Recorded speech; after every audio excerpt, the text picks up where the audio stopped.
जे विभागीय सचिव से कहले आपण मानकर दाबी कौन अच्छी मु जानी नाही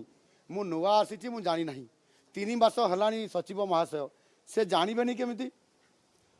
एवं निजे महासंघ तरफ गत 14/11/2022 रे सरकार को निजे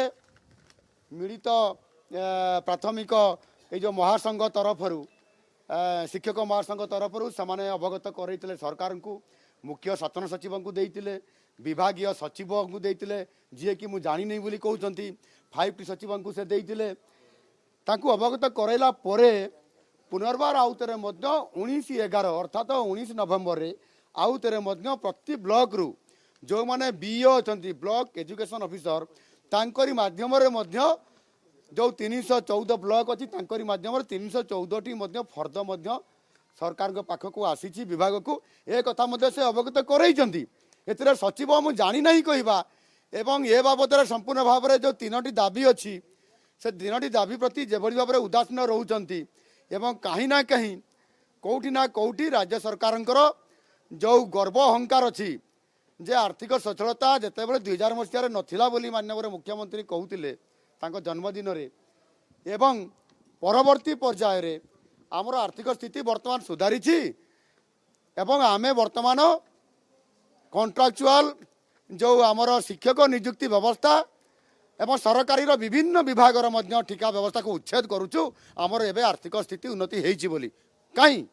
से आर्थिक स्थिति उन्नति होइछि तार झलक कहीं तार प्रमाण कहीं संपूर्ण भाव में माननीय मुख्यमंत्री जो चुप रहिबा एवं जेभली भाव में बयानबाजी माननीय मुख्यमंत्री रोचे एवं सही अनुसार ठिका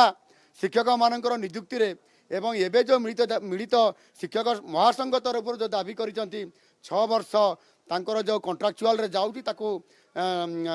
प्रथम 6 वर्षटा को मध्य सरकारी शिक्षक हिसाब रे काउंटिंग करा जाऊ एवं ता सहित 6टी इंक्रीमेंट बढ़ा जाऊ सेंट्रल हार रे दरमा दिया जाऊ एवं पुराना जो आप पेंशन लागू होता है लागू करा जाऊ या जानी नाहंती